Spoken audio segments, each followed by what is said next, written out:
Halo teman-teman, di sini Dira ingin menjelaskan sedikit tentang cara audit siklus pendapatan. Nah, karena di sini itu ada siklus, berarti nanti ada cerita ya, ada alur, ada prosesnya, bagaimana sih proses audit itu bermulai sampai ke pencatatan dokumennya. Nah, oke. Untuk pertama kita masuk ke pengertian dulu deh ya. Dira masuk ke pengertian audit siklus pendapatan. Kalau audit kita mungkin udah sama-sama tahu itu merupakan evaluasi kegiatan. Evaluasi kegiatannya terhadap apa? Terhadap transaksi penjualan pada suatu entitas perusahaan, baik secara tunai atau cash, secara kredit, retur, pembelian barang atau piutang perusahaan. Nah, berarti di sini ada evaluasi terkait transaksi penjualan yang berkaitan pada suatu entitas perusahaan.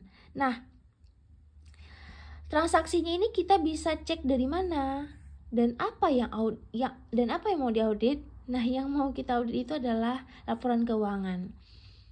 Laporan keuangan itu kita belah dari 4 macam laporan keuangan. Nah, ada laporan laba rugi, neraca, perubahan modal, arus kas. Sampai kita runutin neraca lajur, jurnal buku besar, jurnal umum sampai ke dokumen bukti transaksi yang berkaitan tentang faktur, surat jalan, dan surat piutang. Nah, ini satunya lagi bedanya auditing dengan akuntansi. Kalau akuntansi kita mulainya dari sini, kita pencatatannya dari semua bukti sampai keluarlah laporan keuangan. Nah, kalau auditing yang kita black itu mulai dari laporan keuangan sampai ke pengecekan dokumen yang dilakukan oleh auditor. Nah, itu mungkin perantaranya ya. Kalau untuk next step itu Dira bakal jelasin sedikit tentang bagaimana sih cara atau alur siklus pendapatan. Tapi disclaimer dulu, ini mungkin hasil belajar dan mendapatkan beberapa sumber jurnal dan review YouTube. Nah, mungkin sekiranya kalau ada kekurangan, teman-teman nantinya mungkin bisa menambahkan. Oke, di sini alur audit siklus pendapatan yang kami dapat itu adalah ada 7 step.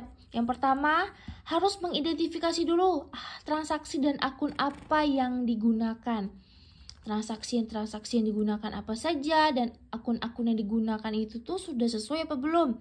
Apakah tunai dicatat di kas, apakah kredit dicatat di kredit, apakah retur ditulis di retur, apakah surat piutang ditulis pada surat piutang. Lanjut, setelah kita mengidentifikasi, sudah kita drop nih akunnya pada tempatnya, pada debit, pada kreditnya, maka harus ditentukan lagi tujuan audit khusus. Nah, tujuan audit khusus ini nanti ada tabel pada PowerPoint, teman-teman bisa cek. Tabel itu berupa ada asersi namanya. Asersi itu adalah representatif bentuk pernyataan pada laporan keuangan manajemen yang akan ditanyakan oleh si auditor. Nah, di sana nanti ada tabel, bisa teman-teman cek dan baca pada slide yang sudah ditampilkan. Oke ya. Setelah menentukan tujuan audit khusus, auditor akan mengidentifikasi resiko bawaan masing-masing transaksi dan akun. Nah, kenapa perlu diidentifikasi resiko bawaan masing-masing? Ternyata di setiap akun dan transaksi yang sudah kita drop pada laporan keuangan itu harus dianalisis pengendaliannya. Pengendaliannya itu berupa, di sini ada kata-kata pengendalian ya. Mana pengendalian? Nah, di sini ada kata-kata pengendalian. Pengendalian itu berupa hal atau cara preventif apa sih? Atau pencegahan apa yang dilakukan perusahaan agar tidak terjadi kesalahan dalam penginputan akun tersebut pada laporan keuangan. Nah, di sini itulah gunanya resiko bawaan. Auditor akan mengecek bagaimana si perusahaan tersebut akan melakukan pengendalian, dicek satu-satu, apakah kas ditaruh di kas, apakah kredit ditaruh di kredit. Nah, jaga-jaga nih sekaligus kalau ada si perusahaan ini melakukan kecurangan atau fraud. Mungkin dengan niat tertentu dimasukkanlah penjualan ini dengan nominal yang tinggi, atau yang kita sebut dalam akuntansi dengan sales fraud.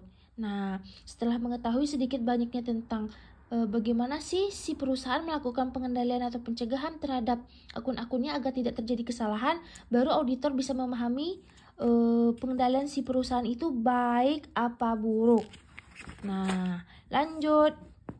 Setelah auditor mulai memahami, maka auditor akan melakukan penilaian awal risiko pengendalian. Nah, sekarang auditornya yang melakukan penilaian risiko pengendalian, yang mana di sini auditor akan meminta penjelasan kepada manajemen terkait apa? Yang pertama terkait dokumen-dokumen, dicek-ceklah dokumen oleh si auditor.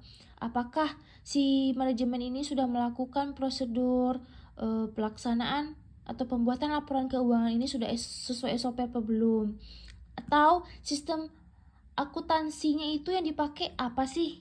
Dan bagaimana memulai menerapkan akun tersebut ke dalam atau menuangkan akun-akun tersebut pada laporan keuangan sampai jadi laporan keuangan. Nah, lanjut setelah ditanya oleh auditor sampai begitu sedemikian rupa, maka pengendalian atas pertimbangan tadi itu keluarlah program audit. Program audit itu sangat berperan penting terhadap penilaian awal risiko pengendalian. Kenapa?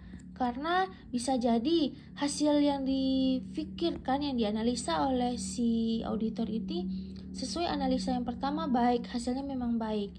Ternyata analisanya baik, ternyata setelah diperiksa ketahuannya buruk ya, berarti tidak sesuai dengan analisa atau hipotesis awalnya. Maka dilakukanlah tes-tes yang berupa prosedur awal, prosedur analitis, dan prosedur tes substantif yang mana detailnya ini ada tertera pada slide. Nanti teman-teman bisa cek. Selanjutnya yang terakhir, ya namanya kita melakukan siklus, pasti siklus, alur, proses, tanda bukti kita sudah melakukan, tentu ada dokumen-dokumen terkait penunjang yang akan kita cantumkan pada laporan audit. Mulai dari tanggalnya dimulai sampai ke memo-memo kecil, transaksi itu dilakukan akan dicantumkan. Nah, mungkin lebih kurang begitulah penjelasan tentang bagaimana sih siklus audit itu akan dilaksanakan. Palingan satu nanti kekurangannya yaitu melampirkan. Nah, mungkin cukup sampai di sini aja ya. Terima kasih. Mungkin kalau ada kekurangan nanti teman-teman bisa menambahkan. Oke, bye-bye.